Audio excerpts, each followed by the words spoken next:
Hello everyone, my name is Neha. Welcome back to my YouTube channel Career Power. तो आज chapter 1 की second video है ये introduction of economics. अगर आप में से किसी ने फर्स्ट वीडियो नहीं देखी है चैप्टर 1 की तो go and watch it, link is given in the description. So today what we have to learn production possibility curve, opportunity cost and marginal rate of transformation. इन 3 टॉपिक्स को आज हम cover करेंगे। स्टार्ट करते हैं, let's begin. Production possibility curve meaning given है screen पे। It is an alternative combination of production of two goods with the given resource and technology. ये ऑल्टरनेट कॉम्बिनेशन बताता है कि एक प्रोड्यूसर 2 गुड्स को प्रोड्यूस करेगा गिवन रिसोर्सेज और टेक्नोलॉजी के साथ। इसका सिंपल सा क्या मीनिंग है कि अगर हम किसी भी गुड्स को प्रोड्यूस कर रहे हैं, ओनली 2 गुड्स, चाहे वो वीट है, पल्सेज है, कुछ भी है, बट ओनली 2 गुड्स जिन्हें हम प्रोड्यूस करना चाहते हैं with the given resources and technology. Given resources का क्या मतलब है कि जो भी हम उसमें रिसोर्सेज यूज़ कर रहे हैं वो हमारे लिमिटेड होंगे, मतलब उनको हम चेंज नहीं कर सकते। लाइक अगर मेरे पास 5 लाख रुपीज़ है इन वीट और राइस के प्रोडक्शन के लिए, तो मैं उन 5 लाख रुपीज़ को ही यूज़ करूँगी दोनों के प्रोडक्शन के लिए। मैं ऐसा नहीं कर सकती कि मैं 3 लाख कर दूँ, मैं 8 लाख कर दूँ, मैं उसे चेंज नहीं कर सकती। और टेक्नोलॉजी भी कांस्टेंट रहेंगी दोनों गुड्स की प्रोडक्शन में। ऑल्टरनेट कॉम्बिनेशन का सिंपल सा मीनिंग है कि जो मेरे 5 लाख रुपए हैं, 5 लाख रुपीज़ जो मेरे पास हैं, उनका मैं डिफरेंट कॉम्बिनेशन बना सकती हूँ। लाइक अगर मैं चाहती हूँ कि मैं वीट की प्रोडक्शन बढ़ाऊँ, तो डेफिनेट सी बात है, क्योंकि मेरे पास पैसे लिमिटेड हैं, रिसोर्सेज लिमिटेड हैं, तो मुझे राइस की प्रोडक्शन को कम करना पड़ेगा। तो वीट की प्रोडक्शन इंक्रीज़ करनी है तो राइस की प्रोडक्शन को मुझे रिड्यूस करना पड़ेगा, डिक्रीज़ करना पड़ेगा। साइमल्टेनियसली अगर मैं राइस की प्रोडक्शन को इंक्रीज़ करना चाहती हूँ तो we have to reduce the production of wheat. So simple meaning क्या है? Alternate combination of 2 goods with the given resources and technology। इनके कुछ सिनोनिम्स हैं, like production possibility, frontier and transformation curve. In different नामों को use करके, इनके names को यूज़ करके पेपर में क्वेश्चन बनाए जाते हैं, तो कन्फ्यूजन नहीं होनी चाहिए कि ये एक वर्ड कहाँ से आ गया। So there are some certain assumption of PPC.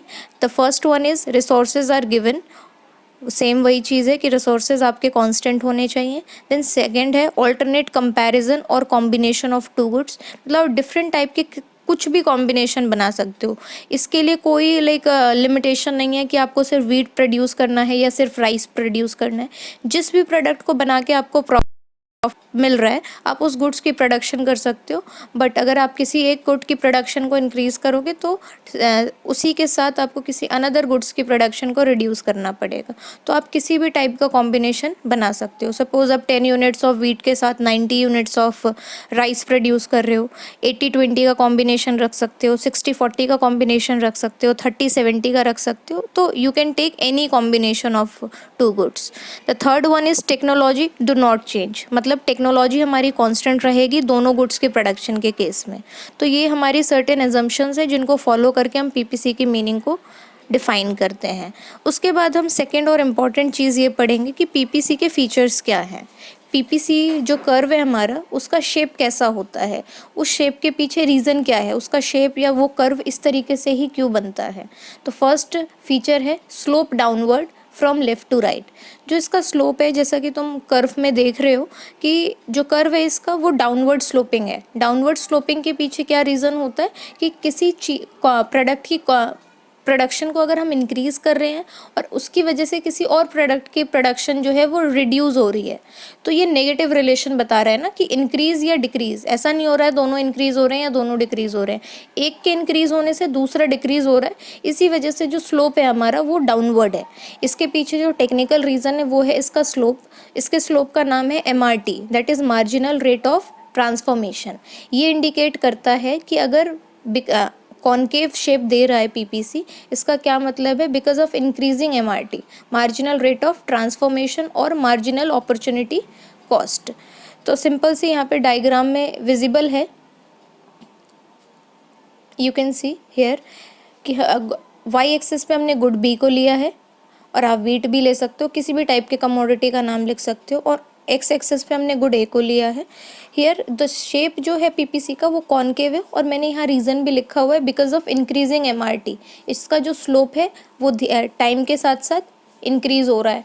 Increase होने से इसका जो शेप बनता है वो कॉनकेव। आप प्रैक्टिकली अपनी बुक में, अपने फेयर कॉपी में या रफ कॉपी में एक कोई भी रैंडम डेटा उठा के लगा के और इसके फॉर्मूले के साथ पुट करोगे तो आपको भी एमआरटी जो है वो इंक्रीज़ दिखेगा, और इंक्रीज़ होने से इसका जो शेप है वो कॉनकेव हो जाता है। तो उसके अलावा 2 पॉइंट्स यहाँ पे ये बनते हैं। 1 मार्क्स में क्वेश्चन पूछते हैं, लाइक 4 मार्क्स में या 5 मार्क्स में कभी नहीं पूछते। क्या पीपीसी का जो शेप है वो स्ट्रेट लाइन हो सकता है, कॉन्वेक्स हो सकता है? तो yes, that can be possible. उसके पीछे क्या रीज़न है? तो अगर हम ये 2 पॉइंट्स लिखे हुए हैं मैंने, पहला है PPC can also be a straight line. Straight line का मतलब है कि जो कॉनकेव शेप हम ऊपर देख रहे थे अब वो स्ट्रेट लाइन होगा। इसके पीछे क्या रीज़न है कि एमआरटी जो है वो हर लेवल ऑफ प्रोडक्शन के बाद कांस्टेंट है। लाइक 5 जो डिफरेंस है ना गैप की, लाइक मैंने 20 यूनिट्स वीट की रिड्यूस की तो मैंने सिर्फ 20 यूनिट राइस की इंक्रीज़ की है। तो जो इनके बीच का गैप है अगर वो कॉन्स्टेंट है, फॉर्मूले में अगर हम पुट करते हैं तो इनके बीच का जो गैप है वो हर लेवल पे कांस्टेंट रहता है, लाइक 20/21। फिर नेक्स्ट लेवल पे भी मैंने 20 यूनिट्स इंक्रीज़ की वीट की और 20 यूनिट राइस की डिक्रीज़ कर दी, तो कांस्टेंट है हर लेवल पे। फॉर्मूले में पुट करेंगे अगर हम तो यहाँ पे ये दिखेगा कि ये कांस्टेंट है हर लेवल पे। So here the when the MRT is constant the PPC shows the straight line on their graph. So the next is convex भी पॉसिबल है कि इसका शेप जो है वो कॉन्वेक्स हो जाए। उसके पीछे क्या रीज़न है कि जो हमारा एमआरटी है that is marginal rate of transformation या मार्जिनल अपॉर्चुनिटी कॉस्ट, अगर हमारा हर लेवल पे डिक्रीज़ होना शुरू कर दे, लाइक 5 है, फिर 4, फिर 3, फिर 2, फिर 1, तो हर लेवल पे ये डिक्रीज़ अगर होता है तो हमारा जो पीपीसी का शेप है वो कॉन्वेक्स हो जाता है। तो ये तीनों केसेस में वैसे जर्नली कॉन्केव देखने को मिलता है क्योंकि हर लेवल पे जो हमारा स्लोप है मार्जिनल रेट ऑफ ट्रांसफॉर्मेशन वो इंक्रीज़ होता है। बट ये स्ट्रेट लाइन और कॉन्वेक्स भी हो सकता है, बट उसके पीछे जो रीज़न है वो मैंने आपको बता ही दिया है। एक बार रिवाइज करोगे तो और क्लियर हो जाएगा। इसके बाद पीपीसी में कुछ और पॉइंट्स हैं, देख ही रहे हो तुम स्क्रीन पे कि PPC will shift under 2 condition. क्या पीपीसी अभी तक हमने ये पढ़ा कि इंक्रीज़ डिक्रीज़ होने से शेप कैसा होता है, तो क्या ये शिफ्ट हो सकता है? लाइक मैंने जो ये डायग्राम बनाया हुआ है तो उसमें पहला पीपीसी जो है उसे मैंने 1 से डिनोट किया है, उसके बाद सेकंड है एंड देन थर्ड है। तो इस शिफ्ट का क्या मतलब होता है? जो अपनी जगह से हट के दूसरी जगह पे आ गया हो, शिफ्ट हो गया हो।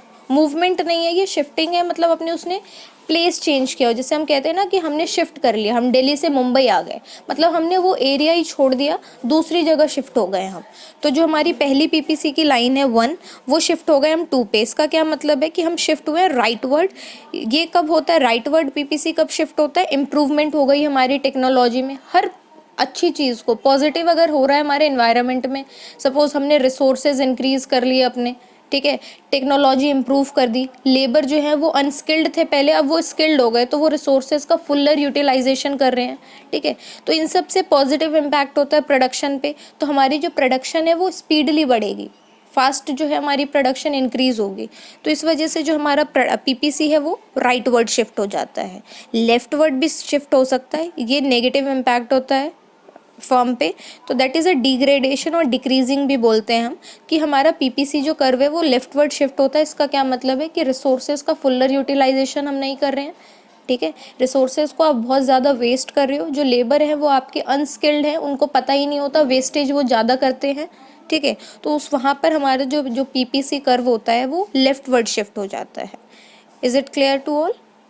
ओके देन अब अभी मैं बार बार बोल रही थी जो slope of PPC is MRT, marginal rate of transformation. इसकी मीनिंग क्या है और उसका फॉर्मूला क्या है, ये हर लेवल पे कैसे कैलकुलेट करते हो? तो यहाँ लिखा हुआ है this is the ratio of unit of one good.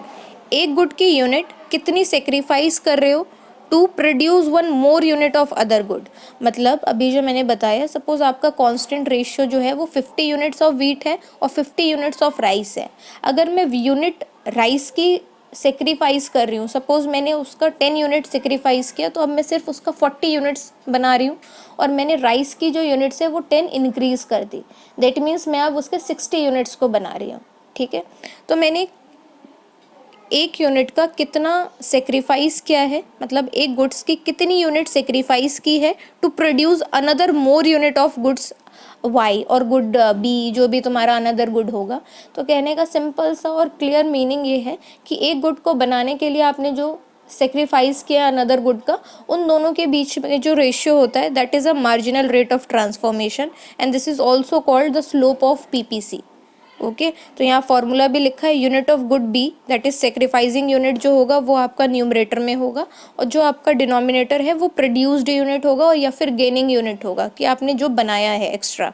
ठीक है, इन दोनों के जो बीच का रेशियो होता है that is marginal rate of transformation and this is also called marginal opportunity cost. So the next is, what is opportunity cost? Basically opportunity cost is nothing, that is a next best alternative. Simple सा मैं एक meaning देती हूँ, suppose आप एक job interview के लिए जाते हो और सेम डे आपके 3 इंटरव्यूज़ हैं, लाइक आप विप्रो में इंटरव्यू देते हो, लाइक नेक्स्ट इंटरव्यू आपका इन्फोसिस में है, और suppose third one is like ONGC में आपने इंटरव्यू दिया। These are all reputed companies. ठीक है, आपने तीनों कंपनीज़ में इंटरव्यू दिया, आपको 2 कंपनीज़ ने ऑफ़र किया 35,000 सैलरी और एक कंपनी ने ऑफ़र किया आपको 30,000 सैलरी। ऑब्वियस सी बात है, आप 30,000 के बजाय आप 35,000 की दोनों जॉब्स हैं उनमें से किसी एक को सिलेक्ट करोगे। अब आपके अदर फैक्टर्स क्या हैं सैलरी के अलावा, कौन सी जॉब आपकी नियर बाई है, टाइमिंग आप चेक करोगे, वर्कलोड चेक करोगे। ठीक है, और आप इजीली कहाँ पे रीचेबल हो, आप इजीली कहाँ पहुँच सकते हो। ठीक है, तो आप ये अदर फैक्टर्स को भी कंसीडर करोगे अगर आपको दोनों ही कंपनी सेम सैलरी दे रही है। सपोज आपने विप्रो को सिलेक्ट किया क्योंकि वो मेरे घर के ज़्यादा नियर है। ठीक है, आपको सेम काम दोनों कंपनी में करना है, तो इन्फोसिस को आपने क्या किया है, उसको आपने छोड़ दिया है बिकॉज ऑफ, उसको आपने नेग्लेक्ट किया है because to get the job in Wipro. तो Infosys is your opportunity cost, आपका वो बेस्ट ऑल्टरनेटिव होता अगर आपके पास विप्रो नहीं होती तो opportunity cost is nothing, this is a sacrifice of next best alternative use. आपने किसी चीज़ को पाने के लिए जो चीज़ छोड़ी है, सपोज अभी आप पढ़ रहे हो और जो दूसरे स्टूडेंट है वो ये सोच के बैठे हुए हैं कि कोरोना है, पेपर होंगे या नहीं होंगे, पढ़ाई करें या ना करें, वो इस चीज़ का वेट कर रहे हैं। तो वो आपने क्या सेक्रीफाइस किया, वो प्लेइंग टाइम, वो मूवीज़, वो गेम्स, आपने वो सेक्रीफाइस करके आपने स्टडी को ऑप्ट किया है। This is your opportunity cost. Is it clear now? Okay, then the next one is economising of resources. ये समटाइम ये सिंपल सी मीनिंग है और तुम्हें पता भी होना चाहिए कि इसका क्या मतलब होता है। जैसे मैंने लिखा है, this means utilization of resources in best possible manner to maximize output. Economics का ऑब्जेक्टिव ही यही होता है कि जो भी हमारे पास रिसोर्सेज हैं उनको फुल्लर यूटिलाइज करो आप। फुल्लर यूटिलाइजेशन का मतलब क्या होता है कि उसको इतना यूटिलाइज करो कि उससे हमें बेस्ट आउटपुट या बेस्ट रिजल्ट जो है वो मिल जाए। ठीक है, अगर क्योंकि हम जब फर्स्ट लेक्चर अगर तुमने मेरा इसमें देखा है चैप्टर 1 के लिए, उसमें भी मैंने बार बार यही बताया, इकोनॉमिक्स पढ़ने का ऑब्जेक्टिव ही यही होता है कि जो भी हमारे पास रिसोर्सेज है, चाहे वो बहुत ही बल्क में हो हमारे पास या लिमिटेड हो, जो भी आप यूज़ कर रहे हो उसको फुल्लर यूटिलाइज करो और उससे बेस्ट रिजल्ट निकाल के दो। ठीक है, that is economising of resources. Then अब हमारा चैप्टर 1 कंप्लीट फिनिश हो गया है। ठीक है, now thank you for watching my channel and my classes. Do like and share and subscribe. Thank you so much.